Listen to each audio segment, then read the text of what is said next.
Bonjour à toutes et à tous, je suis très heureuse de vous retrouver pour cette nouvelle édition de Business Africa, votre magazine de l'économie et de l'entreprise. Et comme vous le savez, aujourd'hui encore 100 000 francs CFA, 150 € à gagner en fin d'émission avec le jeu Business Africa. Mais tout de suite, voici les titres. Débloquer et accompagner les prêts bancaires pour les entrepreneurs africains, c'est la nouvelle mission des institutions de développement. En Afrique, on a du mal à avoir de l'accès au crédit. Et quand on a accès au crédit, il ne faut pas que le taux d'endettement de l'entreprise soit exagéré. Le manioc n'est pas seulement nutritif. Convoité par l'industrie, il séduit de plus en plus les agriculteurs africains. Grâce à la formation qui leur a été faite, les agriculteurs savent maintenant comment cultiver un manioc de qualité. Maintenant, c'est à nous de reconnaître ces efforts en les mettant en contact avec le marché. Harmoniser et mieux organiser le fret, développer le commerce interafricain, les chantiers ne manquent pas pour le trafic maritime du continent. Il faut qu'on arrive à harmoniser les taux de fret qui permettent aux commerçants, aux importateurs comme aux exportateurs de rentrer dans leur fonds. Mais là, en ce moment, c'est ça le rouleau compresseur. Il faut qu'on arrive à faire du concret. Malgré leur potentiel de croissance, les PME africaines ne représentent en moyenne aujourd'hui que 20% de la richesse du continent. Première cause de cette stagnation, l'obstacle au financement. Les institutions du développement sont bien conscientes de l'enjeu pour l'emploi et elles soutiennent les intermédiaires financiers pour les aider à prêter aux PME. Bilan de cette stratégie au Sénégal et au Burkina Faso pour la Banque européenne d'investissement dans ce reportage signé par notre journaliste David Thiombiano. Regardez.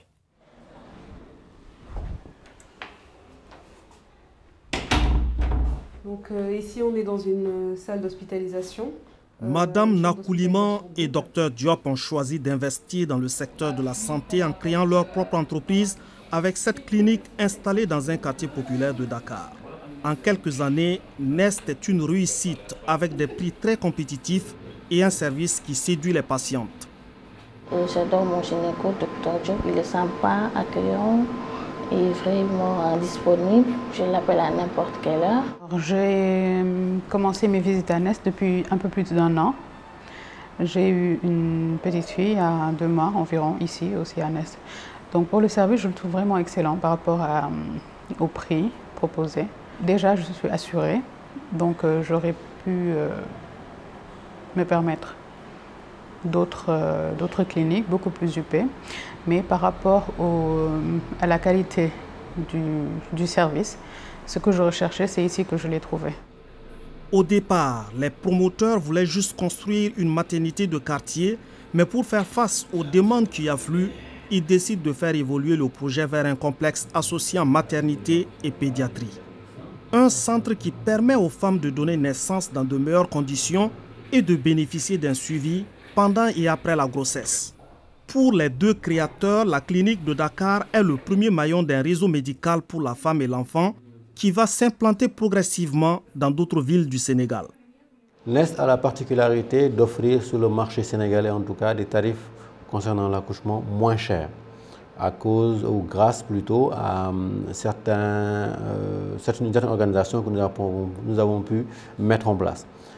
D'abord, la prise en charge elle est complète. En tout cas, certains médecins acceptent de diminuer ou de renoncer à une partie de leurs honoraires. Et certaines patientes aussi acceptent de renoncer peut-être à une partie de leur confort en acceptant, par exemple, d'être hospitalisées en chambre double. On est parti d'un constat, des femmes souvent qui sont enceintes et qui ne savent pas où accoucher, des fois parce qu'il n'y a pas de place. Suffisamment de place dans les hôpitaux et les structures privées à Dakar, mais souvent également parce qu'elles n'ont le choix qu'entre le secteur public qui reçoit beaucoup de monde, beaucoup de patientes, où il y a de longues files d'attente, et le secteur privé qui est parfois beaucoup trop cher pour elles. Devant la réticence des banques traditionnelles, les promoteurs de Nest ont eu recours aux fonds IP, investisseurs et partenaires. Un fonds partenaire de la Banque européenne d'investissement qui soutient le développement du secteur privé. Le capital investissement consiste pour un investisseur à entrer dans le capital de sociétés ayant besoin de fonds propres en devenant actionnaire. Cette solution permet aux petites et moyennes entreprises d'accéder à des financements sans trop souffrir du poids de la dette. Une opportunité bien comprise par Mamadou Traoré, le patron d'une entreprise de transport au Burkina Faso. D'abord, en Afrique, on a du mal à avoir de l'accès au crédit. Et quand on a accès au crédit, il ne faut pas que le taux d'endettement de l'entreprise soit exagéré. Donc, la participation au capital est une solution pour non seulement permettre aux entreprises de continuer à croître et sans aller dans des rapports fonds de tiers, fonds propres déséquilibrés. En investissant en capital, l'investisseur partage les risques auxquels l'entreprise s'expose. C'est donc un partenariat plutôt qu'une relation créditeur-emprunteur. L'arrivée du fonds IP dans le capital de Bakou Logistique à hauteur de 48% a permis de tripler la flotte de camions pour augmenter son offre sur le marché du fret. L'entreprise ravitaille en carburant l'aéroport de Ouagadougou et de plusieurs sociétés minières du pays et transporte aussi le coton des usines de la Sofitex jusqu'au port des pays voisins. Mais le créateur de Bakou Logistique ne veut pas en rester là.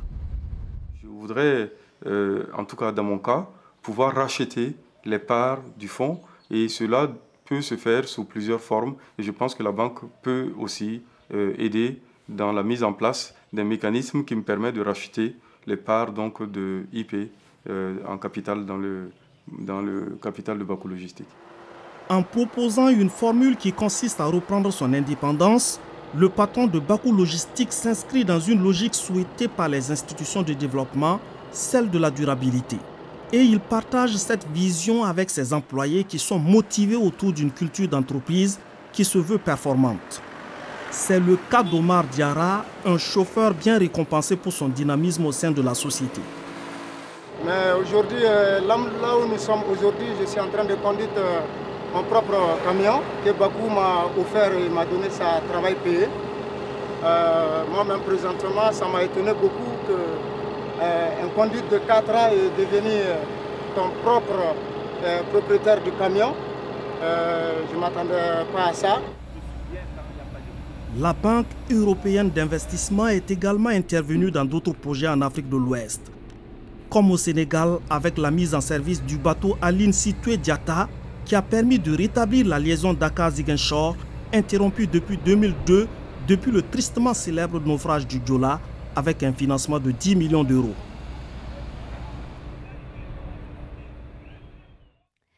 La société pharmaceutique sud-africaine Biovac est en négociation avec le système de distribution mondiale du futur vaccin contre la Covid-19 ainsi que d'autres firmes pharmaceutiques.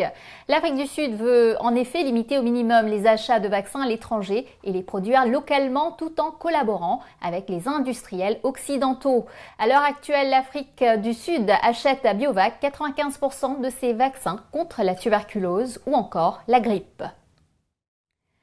Le label Made in Central Africa est en route. La Commission économique des Nations Unies pour l'Afrique, la CEA, examine les propositions pour la création concrète de ce label. Il fonctionnera sur le modèle du label Proudly South African, initié en 2001, et de l'initiative Made in Rwanda, lancée en 2015. L'objectif, c'est un produit Made in Central Africa entièrement originaire de la sous-région et fabriqué en incorporant au minimum 40% des matières premières d'Afrique centrale. La pandémie du Covid-19 a propulsé la production d'éthanol à base de manioc, qui est aussi utilisé pour fabriquer du gel désinfectant. Mais avant même cet engouement, de plus en plus d'agriculteurs avaient commencé à se tourner vers cette plante moins cher et plus facile à cultiver que le maïs par exemple. En Zambie, la production dépasse les 4 millions de tonnes par an et les femmes sont de plus en plus présentes dans ce secteur. Plus de détails avec ce reportage d'Aurélie Turc. Plus facile à cultiver que le maïs, le manioc est devenu l'aliment de base de près d'1 milliard d'êtres humains dans le monde et de plus de 200 millions d'Africains, soit plus d'un quart de la population qui prépare, avec ses tubercules, des plats traditionnels hautement nutritifs. Phénomène nouveau, la plante est également de plus en plus convoitée par une industrie en plein essor pour la production d'éthanol, de glucose, d'amidon ou de farine. Pourtant, en dépit de la demande croissante et de son potentiel de production, le manioc demeure une culture orpheline. essentiellement cultivés par de petits agriculteurs coupés des filières de commercialisation et des industries agroalimentaires. Une situation paradoxale à laquelle le programme 3ACP veut apporter sa solution. Au Cameroun, le programme a participé à l'actualisation d'une stratégie pour le secteur manioc. Ensuite, nous avons développé et mis en œuvre tout un ensemble d'activités adressant tant la transformation que la commercialisation de ce produit. Illustration avec ce projet sur la transformation cofinancé par la Banque mondiale. Il permettra entre autres de remplacer dans la fabrication du pain la farine de blé importée par la farine de manioc beaucoup moins chère. C'est l'une des pistes de transformation en cours d'évaluation par les experts de la Banque mondiale. Ces nouveaux processus apporteront aux produits une valeur ajoutée certaine, augmentant les revenus des femmes, comme nous l'explique Mme Manjung. Nous, on définit ici le manioc comme le cacao de la femme. Parce que le manioc est cultivé à 90% par les femmes. Les 500 femmes que nous encadrons ne sont plus encore pauvres comme elles étaient. Ça veut dire que leurs conditions de vie se sont améliorées énormément et continuent à s'améliorer parce que nous allons passer maintenant à une autre phase. Si avant elle faisait 1 hectare, maintenant elle va se trouver en train de faire 3 hectares, 4 hectares. L'adaptation locale du flash dryer, un séchoir, laveuse, éplucheuse, pièce maîtresse de ce projet pilote, permettra à l'ingénierie locale de se développer davantage. Coût total du soutien au secteur, environ 600 000 €. S'agissant du flash dryer, c'est l'un des équipements clés du projet. Je me trouvais obligé de travailler en collaboration avec un collaborateur nigérian qui, ensemble, on va mettre sur pied ce prototype. Et il faut pouvoir adapter cette technologie localement. Spécialement adapté pour la transformation du manioc, ce flash dryer permet également de réutiliser les déchets libérés lors de l'extraction de l'amidon du manioc pour l'alimentation du bétail. En Zambie, la production de manioc est passée en une décennie de 815 000 tonnes à 4,7 millions de tonnes. Les enjeux ne sont pas seulement alimentaires. L'exploitation industrielle du manioc est en plein développement dans toute la sous-région. L'objectif visé par le programme 3ACP, en partenariat avec le COMESA, est la professionnalisation du secteur et, à terme, une meilleure intégration économique de tous les acteurs de la filière au marché régional. Les cultivateurs ont modifié leur façon de produire le manioc. Ils utilisent de plus petites quantités et se servent des têtes. Ceci a considérablement amélioré la qualité de ce qui est planté, surtout avec l'utilisation des nouvelles semences. Grâce à la formation qui leur a été faite, les agriculteurs savent maintenant comment cultiver un manioc de qualité. Maintenant, c'est à nous de reconnaître ces efforts en les mettant en contact avec le marché. Plus de 5000 agriculteurs et associations de producteurs, localisés dans les provinces centrales et de l'Ouapala, ont bénéficié de formations ciblées. Ces formations visaient à améliorer leurs techniques agricoles et leur connaissance du marché. Des résultats surprenants sont au rendez-vous.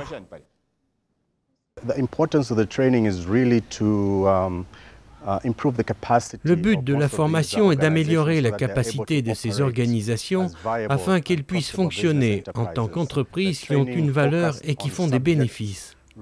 La formation était axée sur des sujets allant du développement de l'entreprise à la formulation de plans stratégiques, la logistique, la renégociation des contrats et la commercialisation.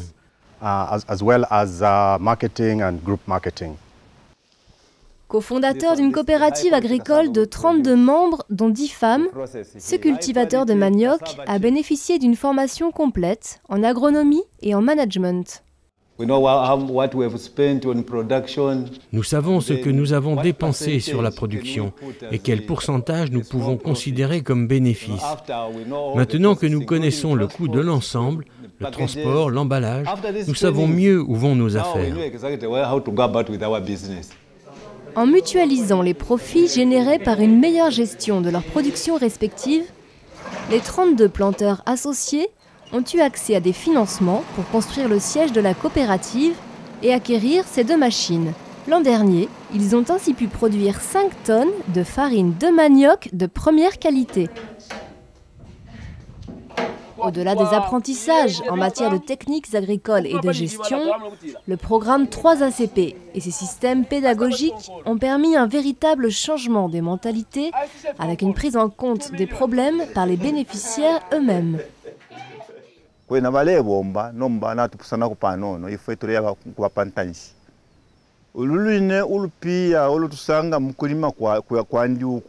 elwalenga ukuthi la kubi okutanunuko ukufaya mlaiti ukubika pano pafamu olunye lupia elwalenga ukuthi la kubi okustage kayo pakuti atule bomba bwino muwika shibwesu nomba ukulingana na maka yako bomba muri tuteine ulupia nalupelebela panti finti filefa ikoku kitafilifingi kutina akabi okwata traika safa pantu amayinsa nishi teti tukwate okupala tutenga tatukwete traika zava iyo ngana tukwata ikyakumikila kutute mu mayinsa insta yonse kwitwa kwatu kula kwata tute ukana putuka.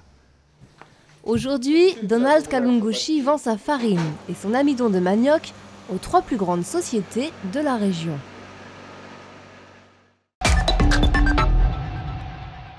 Bienvenue dans la deuxième partie de notre émission.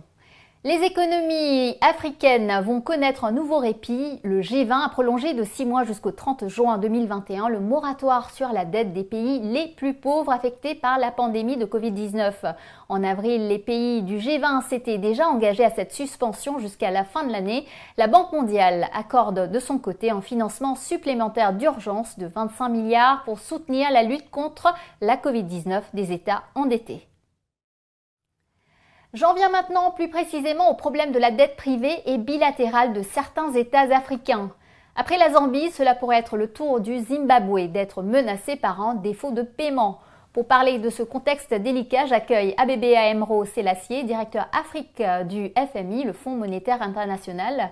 Monsieur Abebe, bonjour et merci de répondre à mes questions sur Business Africa au sujet des perspectives économiques du continent.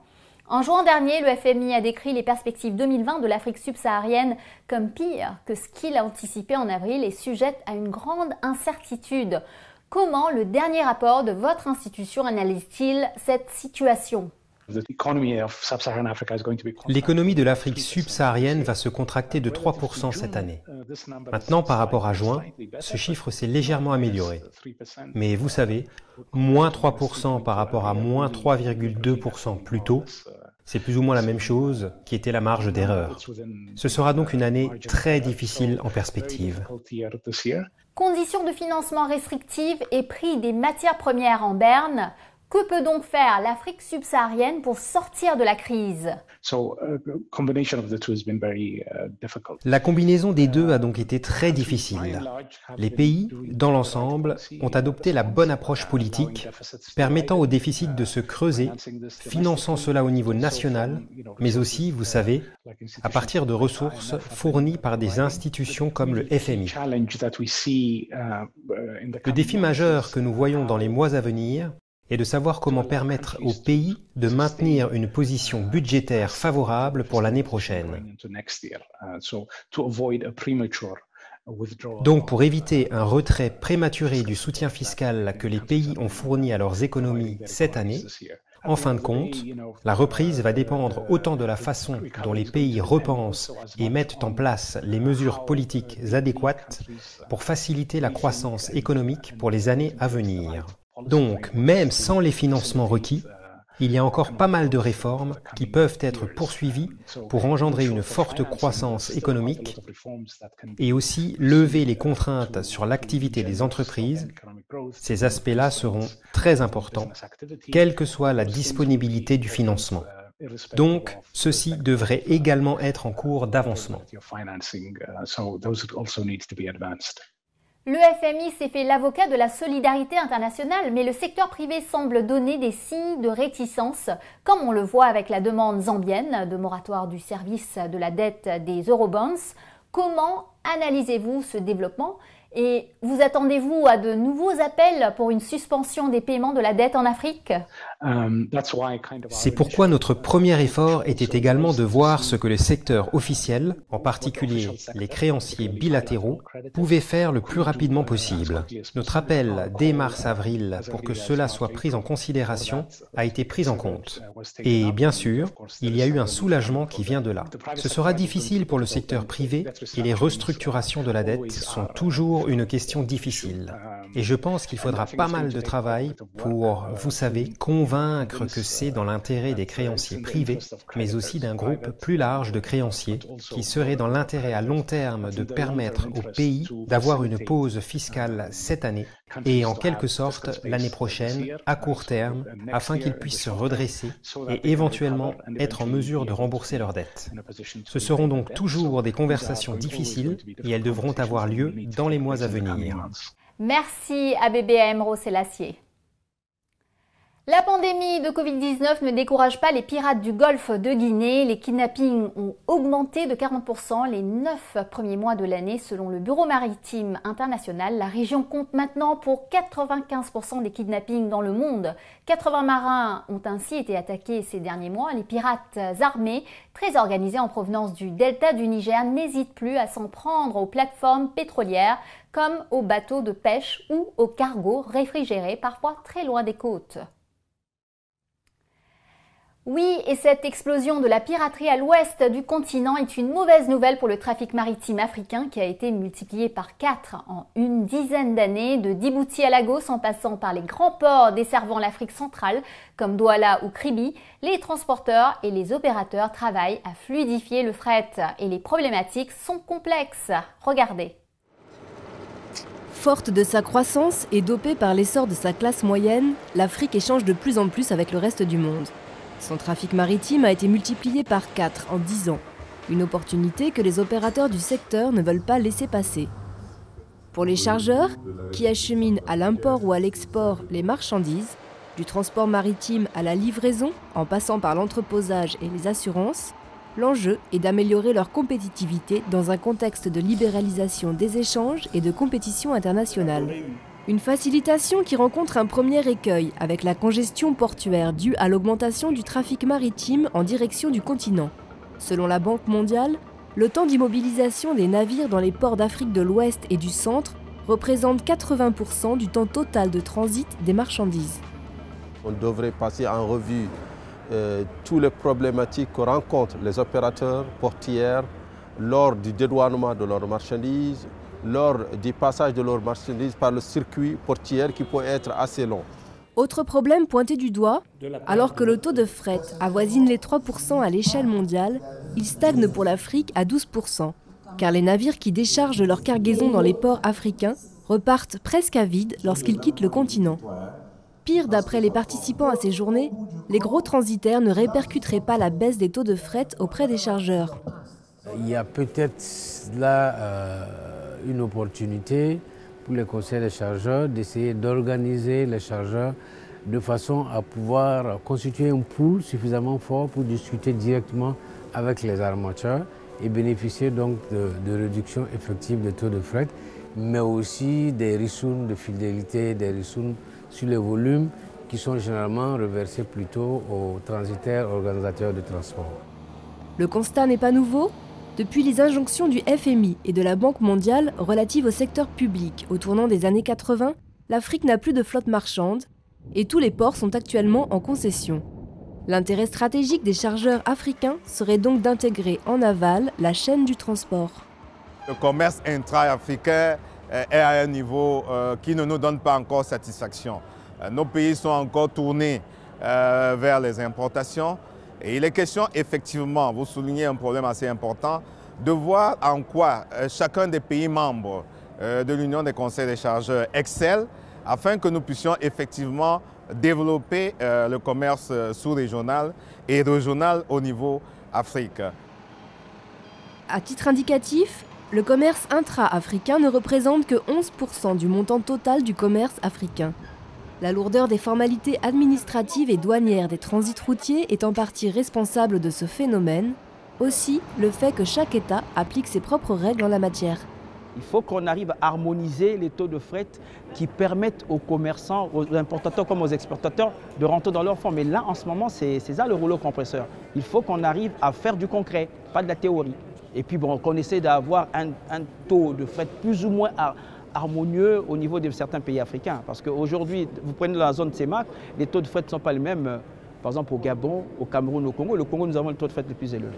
Afin de simplifier ces procédures, la République du Congo a mis en place le guichet unique, une plateforme électronique qui permet aux opérateurs de remplir en une fois toutes les formalités lors d'importation ou d'exportation des marchandises à tous les points d'entrée et de sortie du territoire. Il y a souvent des faux frais qui sont engendrés. Il y a une multiplication d'intervenants sur la chaîne décisionnelle pour le passage des marchandises et c'est ça qui pose problème. Aujourd'hui, le problème est en train d'être résolu par la simplification des formalités au niveau des douanes, en créant les guichets uniques. Le Congo est le 7e pays du continent à avoir adopté ce système conforme aux normes internationales en matière de sécurisation du commerce. Autre innovation, le bordereau électronique de suivi de la cargaison. C'est un document qui permet de créer la traçabilité d'une cargaison depuis le port de départ jusqu'au port d'arrivée, sachant qu'il y a ce qu'on appelle des transbordements, qu'il pourrait avoir des transbordements. Alors, le bordereau nous permet de le suivre. Ça, c'est d'un. De deux, le bordereau nous permet d'avoir un suivi des statistiques sur le taux d'importation et le taux d'exportation. Cette base de données statistiques sera aussi très utile pour mesurer ce qui peut être fait à une échelle plus large pour faciliter les échanges. Un système de suivi des cargaisons par géolocalisation sera par exemple appliqué le long des 2 corridors de transit qui seront ouverts depuis Douala en direction du Tchad et de la Centrafrique, 2 États aujourd'hui encore très enclavés. Si l'on en croit les nombreuses déclarations des uns et des autres, de nombreux investissements auront permis d'améliorer la compétitivité des ports africains. À l'instar de la construction du port sec de Dolisie au Congo, qui permettra de désencombrer le port de Pointe-Noire et de faciliter le transport des marchandises vers l'intérieur du pays. C'est le moment de récompenser les fidèles de Business Africa. À vous de répondre aux questions qui suivent. Si vous êtes tiré au sort parmi ceux ou celles qui auront donné les bonnes réponses, vous gagnerez 100 000 francs CFA, 150 €. Il s'agit du jeu numéro 536, tous à vos crayons. Écoutez bien les 2 questions qui suivent et bonne chance à vous. Question. En Zambie, à combien est passée la production annuelle de manioc? 1,5 million de tonnes, 4,7 millions de tonnes ou 5,3 millions de tonnes? Deuxième question. Quel est le chiffre du taux de fret en Afrique? 3%, 20% ou 12%? Vous connaissez les réponses, vous pouvez participer dès maintenant en allant sur notre page Facebook. Répondez aux questions, remplissez bien votre formulaire et bonne chance! Surtout, n'oubliez pas d'indiquer vos coordonnées, nom, adresse, téléphone, mail et le numéro du jeu auquel vous participez avec les réponses. Bien sûr, ce jeu par exemple est le numéro 536. Le gagnant recevra 100 000 francs CFA, 150 € par mandat.